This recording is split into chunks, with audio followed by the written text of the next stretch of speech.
Extreme sunburns on the Health Watch tonight. At the height of the summer season, the last thing you want is a bad sunburn.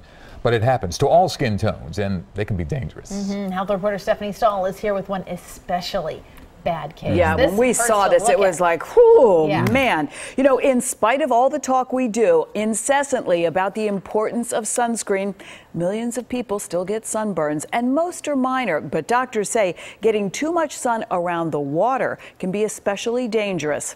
And here's what can happen. I know the sun burns, but I didn't think that it'd be this catastrophic to where I'd have huge blisters and couldn't walk, swollen legs, and just in pain. Caitlin Shipley says it's a lesson she learned the hard way about the dangers of not using sunscreen. I'm a typical girl and was like, oh, I want a tan, so I'm not going to wear sunscreen. After floating on the water for hours, Caitlin got what her doctor says are second-degree burns. She says it first started with some burning and swelling, then huge blisters.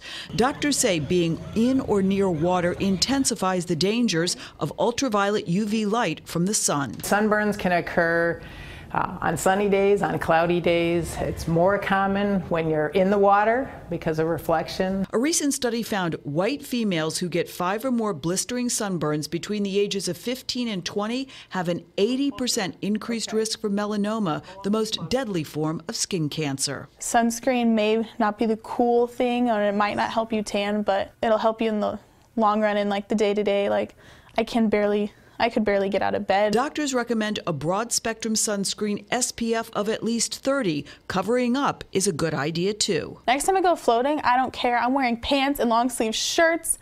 I'll deal with it, but I'm not, like, I'm going to put on sunscreen. Lesson learned there, right? Now, doctors say treatment for that kind of blistering sunburn doesn't specifically heal the skin, but it can reduce pain and prevent infection. They add that beyond the risk for skin cancer, repeated sunburns can also increase the risk for premature aging, things like wrinkles. So at all costs, you need to not get that kind of a sunburn. You gotta be gentle with your skin. You really do. And on the water, wear a shirt. All right, well, noted. Wow, that was